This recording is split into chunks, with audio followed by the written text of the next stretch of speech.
오늘 말씀은 사사기 3장 12절부터 31절 왼손잡이 사사 베냐민 에웃에 대하여 말씀을 보도록 하겠습니다. 왼손잡이라고 하는 말은 원어상으로는 오른손이 묶여 있는 이라는 뜻을 갖고 있고요. 그리고 베냐민이라는 뜻은 오른손의 아들이라는 뜻을 갖고 있습니다. 어떻게 보면은 왼손잡이와 베냐민은 반대라는 뜻을 갖고 있는데요. 그 의미를 가진 말씀을 함께 보도록 하겠습니다. 12절 말씀 보니까 이스라엘 자손이 여호와의 목전에 악을 행하니라. 사사기의 사이클 중에서 맨 처음에 하나님께서 징계하기 전에 하나님 목전에 악을 행한다, 언약의 말씀대로 행하지 아니하고 여호와를 떠나고 하는 모습들, 이 모습이 여호와를 떠나서 여호와를 기억을 잊어버리고 그리고 이 세상을 택하는 이런 모습을 악이라고 이미 정의를 했습니다. 이스라엘 자손이 여호와의 목전에 악을 행함으로 여호와께서 이번에는 모압 왕 에글론을 강성하게 하사 그들을 대적하게 하셨습니다. 그리고 이 모압 왕 에글론이 일어나고 에글론이 암몬과 아말렉 자손을 모아가지고 이스라엘 쳐서 종려나무 성읍을 정업합니다. 에글론이 있었던 암몬은 요단강 동편 쪽의 사람들이고요. 아말렉은 유목민들입니다. 그리고 종려나무 성읍은 여리고를 의미하고 있어요. 그리고 이에 이스라엘 자손이 모압 왕 에글론을 18년 동안 통치하게 되는 것을 보게 됩니다. 자, 이렇게 해서 하나님께서 구원자를 보내주시는 것이 바로 에웃이라고 하는 사람을 보내주게 됩니다. 그가 에글론 왕에게 들어가 그를 쳐 죽이고 그리고 이제 에브라임 산지로 올라가서 사람들을 부른 뒤에 그들을 데리고 가서 전쟁하는 모습인데요. 먼저 지도를 보고서 한번 볼까요? 자, 오늘 말씀을 보면은 일단 전쟁에 대한 모습들을 한번 볼게요. 종려나무 성읍이 여리고라고 말씀을 드렸습니다. 그래서 여리고에서 일어난 일들을 항상 보면서, 자, 여기 한번 볼까요? 여리고, 오늘 일어난 이 여리고 장소를 한번 보시면 요 앞에 여리고가 있죠. 길갈이 있고 여리고 있는 곳에서 일어났습니다. 자, 이 지역으로 보면은 요단강 건너편에 있는 모압이 있는데요. 모압이 에글론 왕을 데리고서 또 암몬 연합군과 아말렉과 함께 여리고를 쳐들어 정복합니다. 그런데 이 정복의 모습이 꼭 뭐를 닮았냐면 이스라엘이 가나안 땅에 들어올 때의 모습하고 똑같습니다. 그러니까 한마디로 하나님께서 정복하기 한 그 길이 하나님께 순종하지 않으니까 정복당하는 길로 사용이 되었다 하는 모습을 우리는 보게 됩니다. 그래서 하나님께서 우리에게 주신 그 은혜가 때로는 그 은혜를 저버린 사람들에게는 그 은혜의 통로가 이 저주의 통로, 이 징계의 통로가 될 수 있다 하는 부분들을 우리가 알 수 있고요. 그래서 성경에서 보면은 가장 가까이 있는 원수가 내 가족이니라라고 하는데, 가족이 가장 큰 기쁨을 줄 수도 있지만 가족을 통해서도 가장 큰 아픔을 줄 수 있다는 걸 우리가 기억해야 됩니다. 자, 이어서 이 종려나무 성읍 여리고를 정복해 갖고 맨 처음에 이스라엘 백성들도 처음에 여리고를 정복했는데 이 통로를 뺏기게 된 겁니다. 잘 보니까 길이 여기 보니까 몇 개가 나와 있어. 하나, 둘, 셋, 넷, 5개가 나와 있죠. 그러니까 여리고를 맨 처음에 정복한다는 것은 동쪽에서 오는 길과 산지 쪽으로 올라가는 길들을 다 일단은 장악한다는 것입니다. 그래서 여기가 장악을 당하니까 올라가는 이 길에 있는 특별히 베냐민 지파 땅에 있는 사람들이 가장 큰 고통을 받았겠죠. 여리고도 베냐민 지파 땅이었기 때문에 그렇습니다.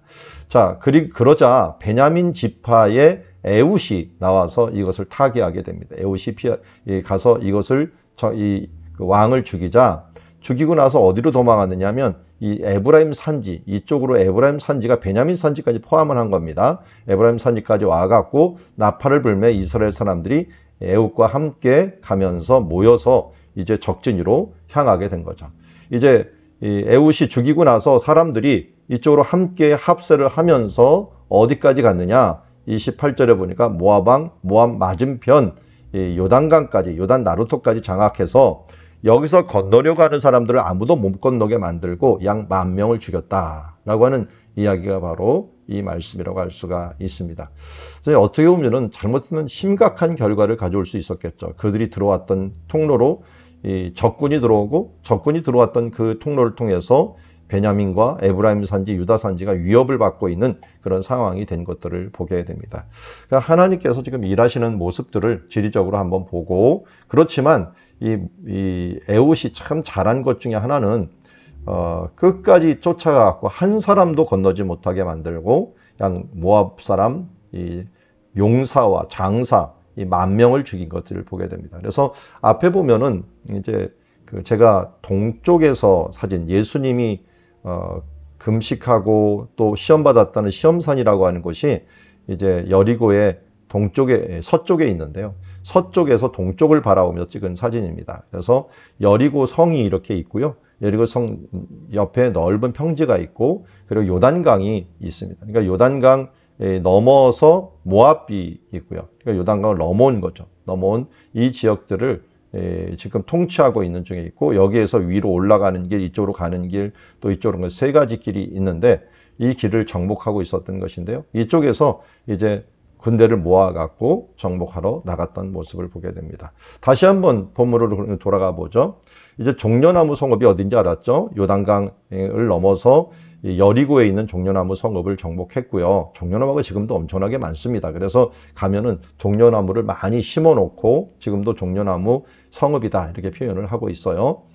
자, 종려나무 성읍은 남쪽에도 있고 또 이 중부 여리고에도 있다라고 하는 것들 기억하십시오. 자, 14절에 보면은 이에 이스라엘 자손이 모압 왕 에글론을 18해 동안 섬기니라. 그 전에 에훗 전에 온니엘이 있어. 온니엘 때는 8년만 섬겼어요.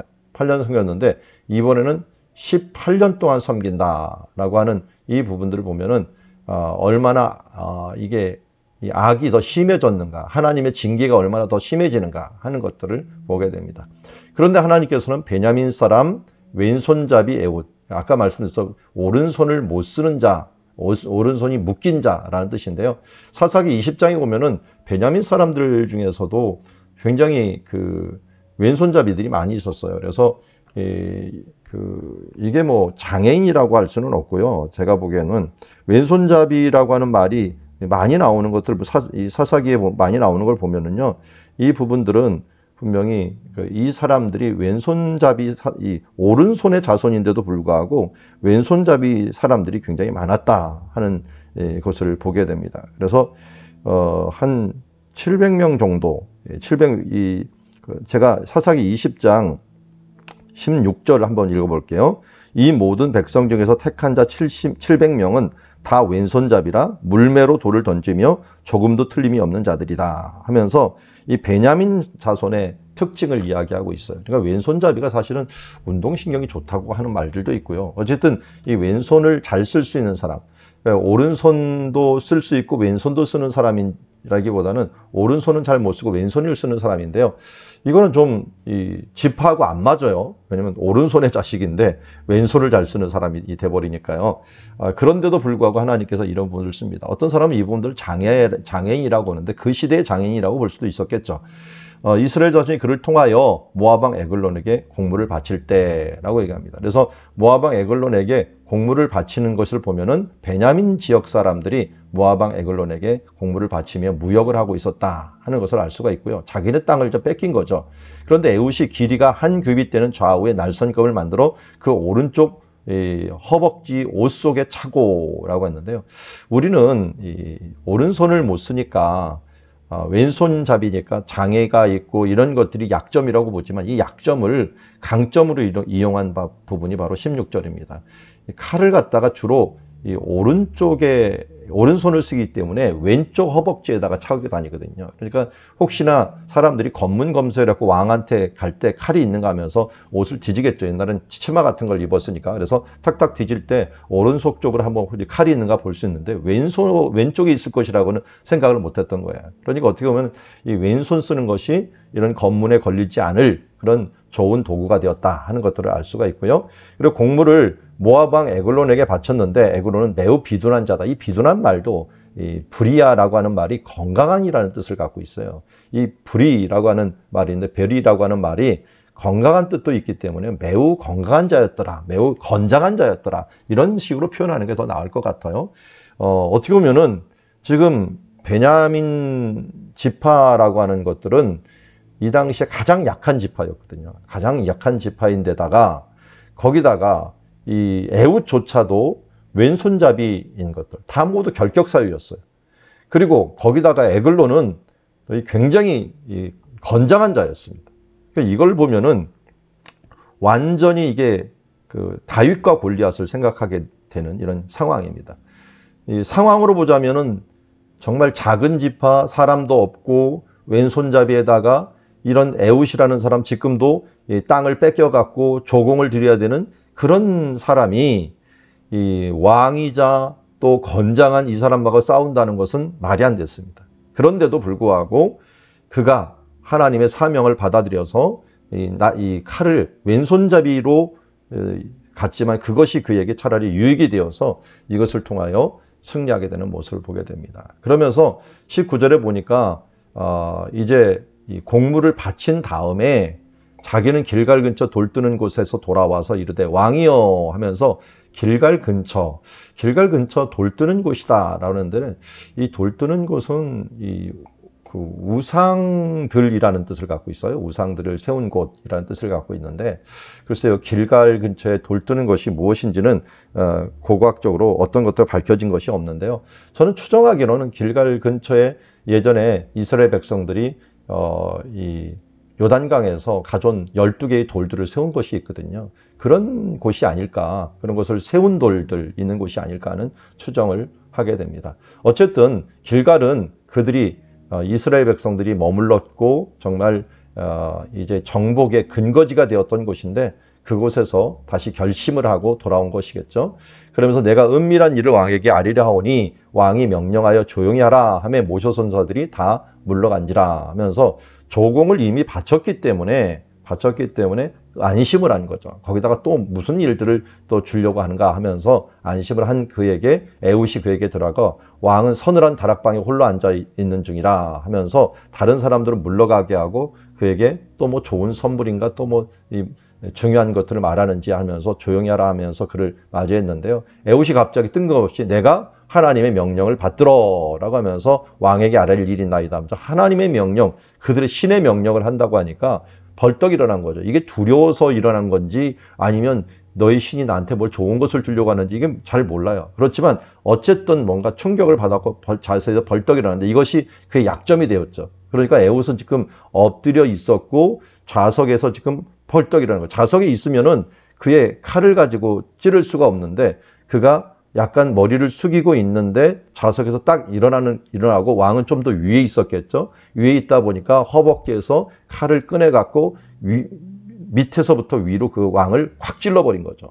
이게 어떻게 보면은 배에서부터 심장까지 확 찌르는 그런 결과들을 가져올지 모릅니다. 그래서 칼자루가 날을 따라서 들어가서 그 끝이 등까지 나갔고 그가 칼을 그의 몸에서 빼어나지 아니하였으므로 기름이 칼날에 엉겼더라 하면서 이게 얼마나 그 신속하게 잽싸게 이것을 치고 또 강하게 했는지 그리고 어떻게 보면 뼈에 닿지도 않고 이 몸통을 관통했는지 그 부분들을 보여주고 있습니다. 그러니까 한번 광경을 생각해 보세요. 벌떡 일어나는데 위에서부터 푹 찔렀는데 어떤 뼈, 갈비뼈 이런 것들 닿지 않고 그냥 쑥 나가갖고 그 심장을 아마 찌르고 이 등뼈까지 나가는 이런 모습이 아니었을까. 하나님께서 이 부분들을 도왔겠죠.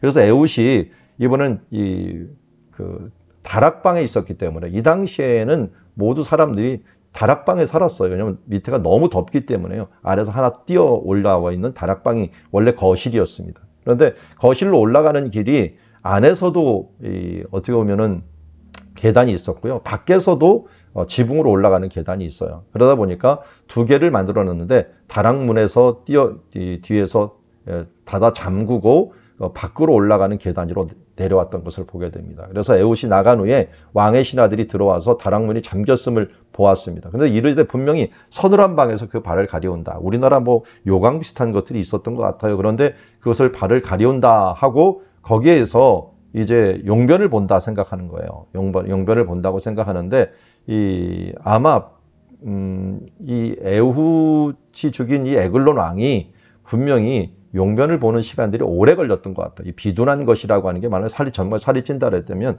어떤 이 발을 가리우는 선이 평소에도 오래 걸렸기 때문에 그들이 이 부분들을 그냥 놔뒀던 것 같습니다.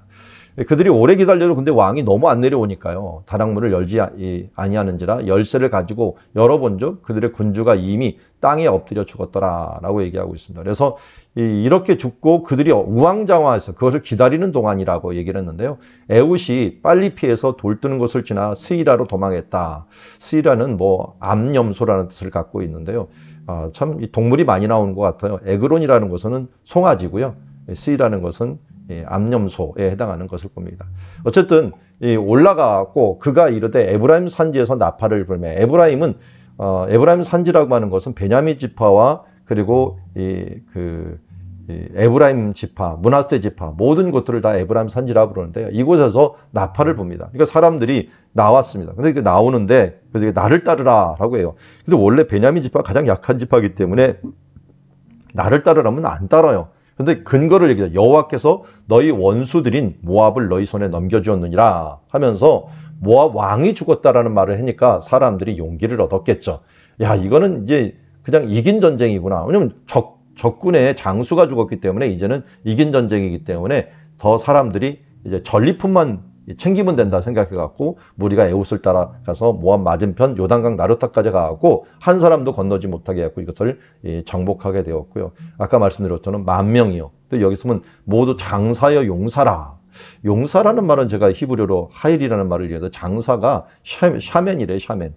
쉐멘이라고 해서 이게 기름진 자라는 뜻일 것 같아요. 아까는 이제 건강한 자, 기름진 자, 뭐 강한 자 이런 사람들이 죽고 모두 한 명도 쓴뿌리를 남겨주지 않은 한 사람도 도망가지 못하게 만들어서 그날의 모압이 이스라엘 수하에 굴복했다라고 합니다.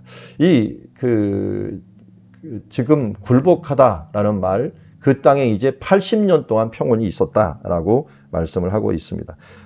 그전에는 정말 짧게 뭐 40년을 있다라고 하면 많이 있다라는데요. 에훗은 정말 오랫동안 이 평화가 온 것을 봅니다. 80년. 거기다 보너스까지 줬어요. 보너스로 뭐냐면 이 아낙의 아들 삼갈이 있었는데 이 삼갈은 원래는 이방인이에요. 아낫이라는 말이 외국 신, 그 가나안 신 이름이거든요. 그 신의 아들이라고 하면은 이거는 분명히 외국인인데 외국인이 블레셋 사람들을 600명을 대신해서 쳐 죽인 거예요. 이 당시에 블레셋이 막 일어나고 있었는데 이 블레셋 사람들을 쳐 죽이는 바람에 외국인 친으로 말하면 이스라엘이 구원받는 일들까지도 일어나게 된 것을 보게 됩니다. 여기서 워드프레이라고 해갖고 비슷한 말들이 많이 나오는데요. 에훗이 칼을 찔렀다라는 말하고요.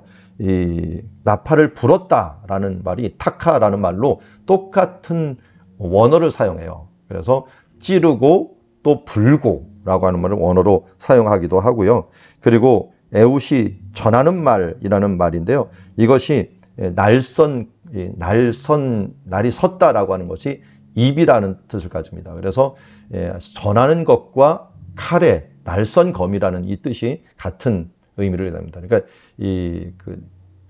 날이 섰다라는 것이 입이 섰다라는 표현으로 입들이 섰다라고 하는 말로 표현하는 것을 보면은 어떻게든지 단어를 아주 재미있게 꾸며갖고 이 성경을 만들었다 하는 것들을 보게 됩니다.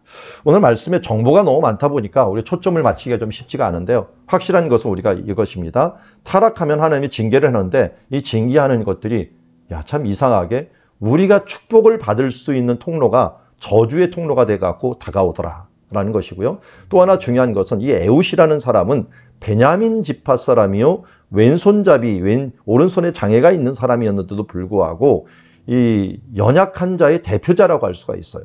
그런데 이 연약한 자의 대표자가 강한 자의 대표자였던, 정말 건장하고 용사들, 이런 사람들을 있는 사람들을 이길 수 있었던 것. 그것은 어떻게 합니까? 하나님의 구원이 그 가운데 임하니까 이제 가장 약한 자가 강한 자를 이기게 된 것을 봅니다. 그래서 고린도전서 1장 28절에도 말씀하였듯이 하나님께서 이 고린도 사람들을 택할 때 너희 중에 문벌 좋은 자가 많지 않고 너희 중에 능력 있는 자가 많지 않다라고 하는 것을 보는데 이 약한 자를 들여갖고 하나님께서 이 강한 자를 부끄럽게 하시는 모습을 보게 되고요. 사도 바울조차도 뭐라고 말씀합니까? 내가 약할 때 그가 강하심이라 라고 말씀하면서 이 약한 자가 하나님의 일을 하니까 참으로 놀랍게 일을 행하는 것을 보게 됩니다. 그런데 에훗이라는 이름의 뜻도 한번 꼭 기억하세요. 에하드라는 말이 원래 흐자 들어가면 하나지만 근데 여기는 에하드예요. 에하드라고 하는 뜻을 어근을 갖고 있는데요. 이 에웃이라는 말이 연합하다라는 뜻에서 연결하는,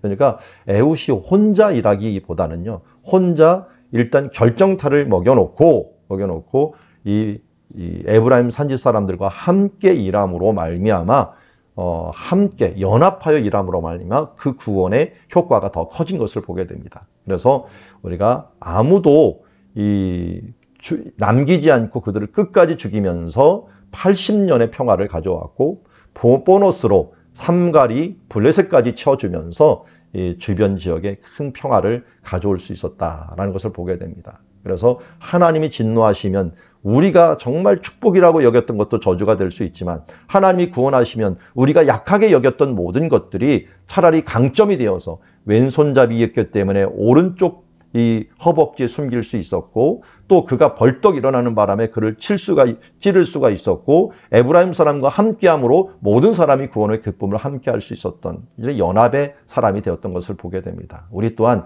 하나님 앞에 회개하고 돌아와 하나님 앞에 정말 하나님의 구원을 바라고 나가면 우리가 약한 자라도 이 약함을 통하여 하나님의 영광이 더 드러나게 되며 더 오랫동안 더 넓게 모든 사람이 누릴 수 있는 평화가 된다는 것을 기억하면서 우리 주님의 이러한 은혜들을 함께 누려가고 빨리 죄악 중에서 빨리 벗어나 하나님의 강함으로써 주님의 능력을 힘입어서 나는 약하지만 주님의 힘을 능력어서 우리의 성령의 능력을 따라서 움직여가는 주님의 자녀들이 되기를 주의 이름으로 축원합니다.